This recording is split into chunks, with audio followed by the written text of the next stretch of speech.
el premio FIPRESIA, Mejor Película de América Latina en 2007. Nuestro acostumbrado diploma, uno más. Gracias, muchas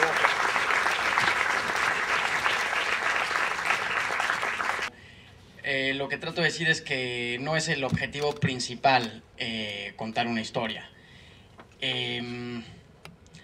O en todo caso no es...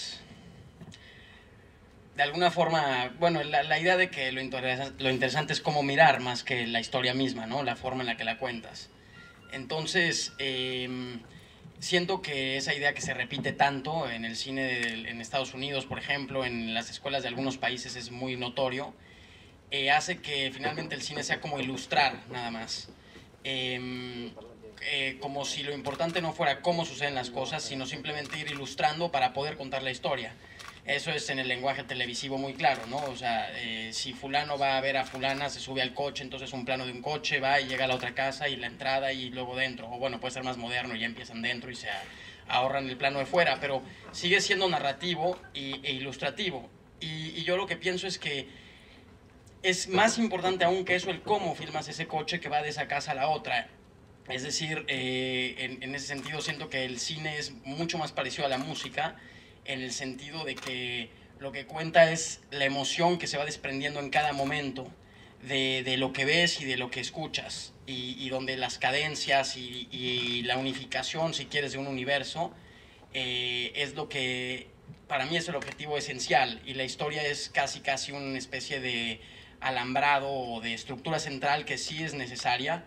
Quizás no, quizás algún día yo no, alguien más pueda ser capaz de hacer una película muy buena, muy entretenida, además, que yo sí creo en eso también, sin historia. Yo no lo he podido lograr, pero estoy seguro que se podría y que sería muy interesante, quizás. Pero lo que quiero decir es que esa historia es una historia que incluso gente que leyó el guión me decía, esto es de una banalidad total, se ha oído 1000 veces, la mayoría de las telenovelas tratan de eso, y parecía que no había fe en la historia en sí misma.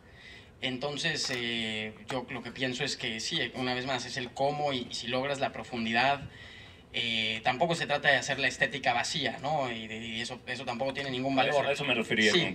Sí, no se trata tampoco de ilustrar de una forma bella, también sería peligroso. De lo que se trata no lo puedo explicar muy bien, pero creo que se tiene que sentir que tanto la fotografía como el sonido, como los actores, como la historia, como la unificación del estilo global, todo es la película misma. O sea, cuando oigo, por ejemplo, no, esta película no me gustó, pero la fotografía está muy buena, hay notas que no sé explicarlo bien, pero hay algo que no está funcionando bien, porque la forma en que fotografías es la película también. La forma en que usas el sonido, todo lo que hay de expresión en una película, la forma de hacer la película misma. En esta, por ejemplo, que tiene subtítulos, necesariamente en castellano también, en México, en Argentina, donde sea, yo escogí la forma de hacer los subtítulos, e incluso de si iba a dejar 3 puntos suspensivos al final de cada uno y 3 al principio del siguiente, si había continuidad, que es algo que ya no se hace, pero hasta esos pequeños detalles son matices de expresión que son importantes. Y digo, los créditos, todo, la tipografía que escoges, absolutamente todo para mí es la película, igual que en una pieza musical, todo lo que oyes desde el principio hasta el final del concierto es la pieza musical. Yo quería, justamente para no caer en eso de las telenovelas, de tener que escoger la procedencia de cada uno de los personajes, la cantidad de dinero que tienen, si son exitosos o no en el mundo laboral. Cuando vi a la sociedad menonita y me di cuenta que era muy uniforme en todos los sentidos, me di cuenta que ahí podía llevar este universo con ese potencial un poco como de los cuentos infantiles o de los mitos, donde no importa el por qué o de dónde viene la gente, simplemente un hombre es un hombre, un amante, una mujer, unos niños, un padre, ya. Que filmamos eso fue un error mío, pero filmamos en un motel que está a 1 kilómetro de su casa.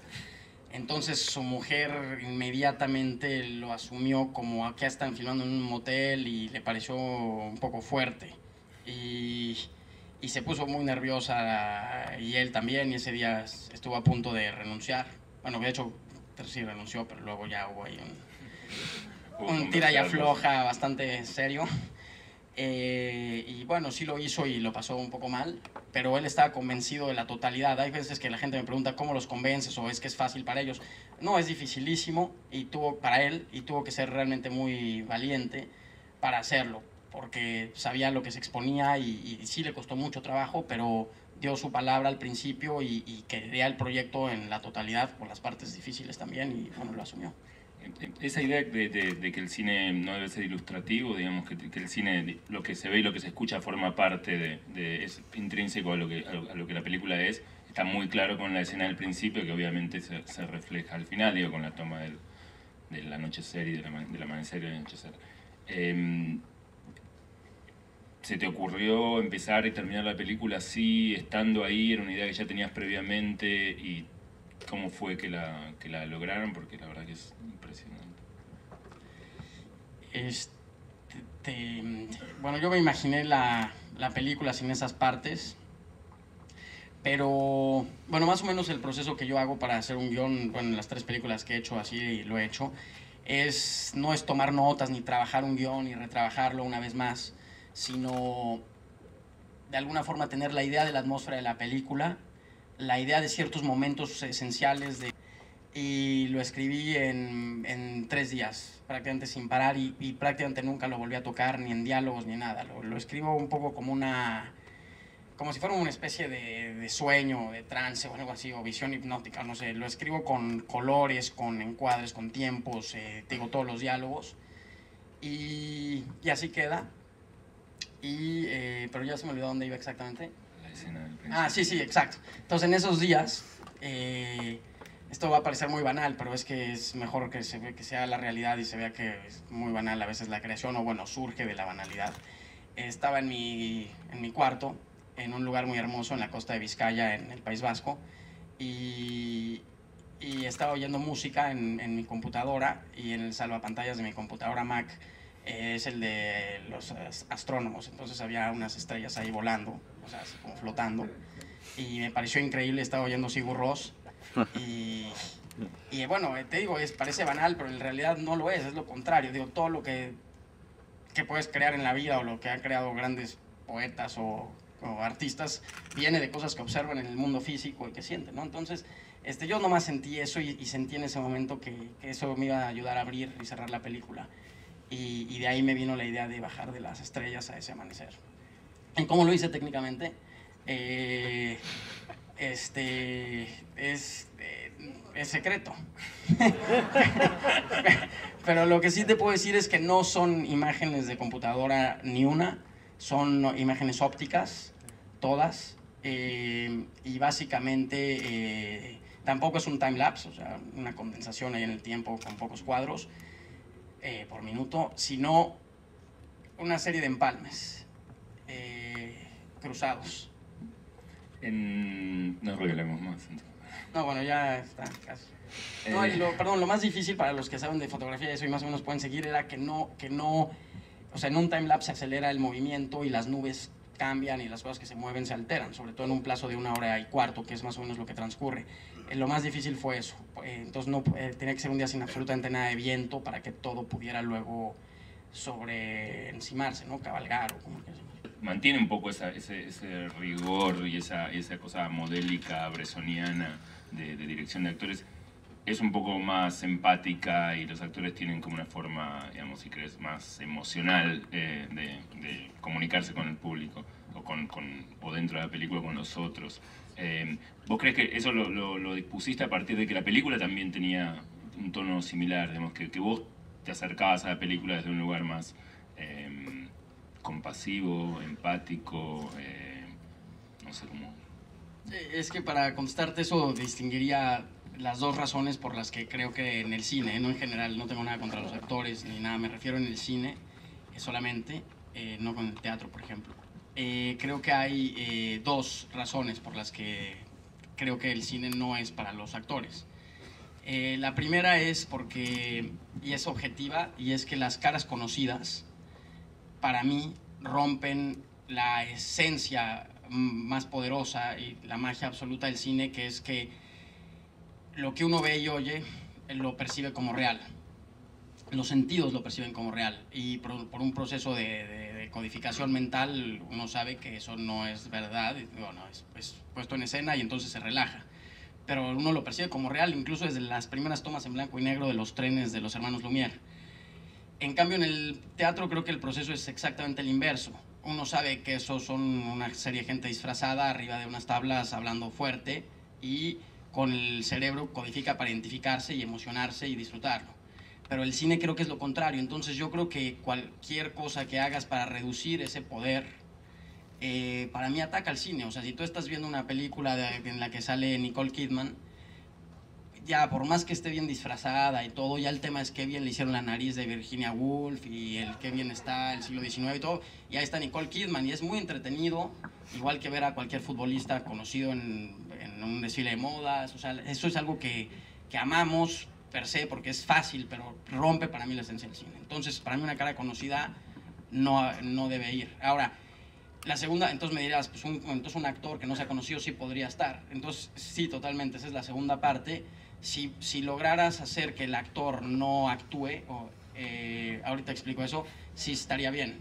Es decir, para mí actuar no es una cosa tanto de conducta, sino de no creer que estás representando o que estás siendo alguien más. La idea del método de Stanislavski, que si vas a ser un general en una película, ya 2 meses antes empiezas a vivir la vida militar y hasta te pones el uniforme.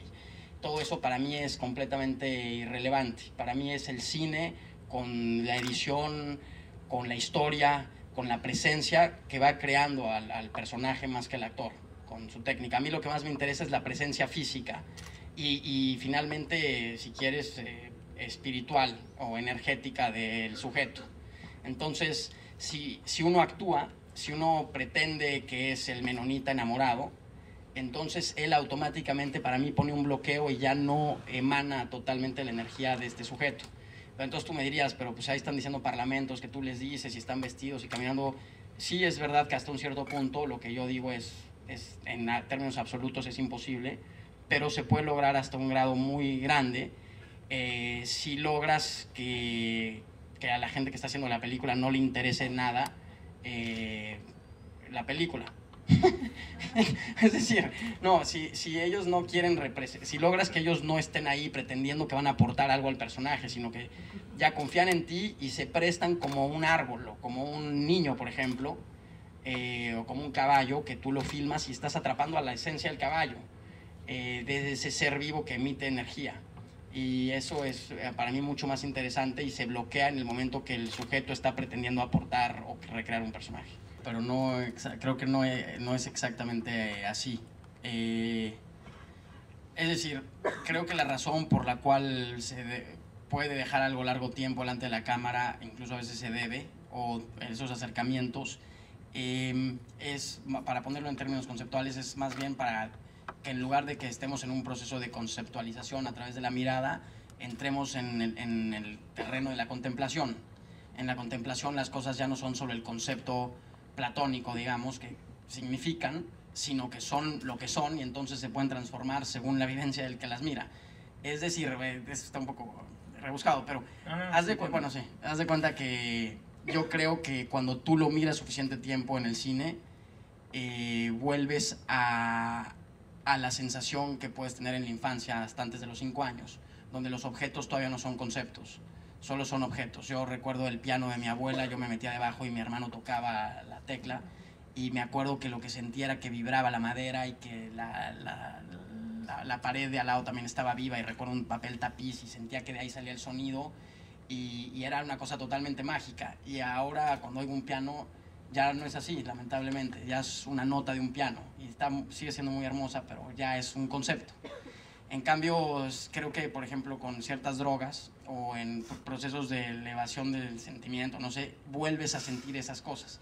Entonces, con el tiempo, creo que eso se puede lograr en una película. Ya no es nomás ir narrando con lo que significa todo a primer grado, sino que las cosas pueden ser algo más, ¿no? Bueno, quizás lo que son realmente. Por ahí, de ahí venía la cuestión, si querés, de la existencia de un dios, de una especie de organización del mundo, de la naturaleza, que excede a lo humano, digamos. No sé con cuál es tu... Bueno, Bueno, lo que quiero decir es que justamente con eso no es que surja algo místico, sino que simplemente puedes ver algo que está en todo.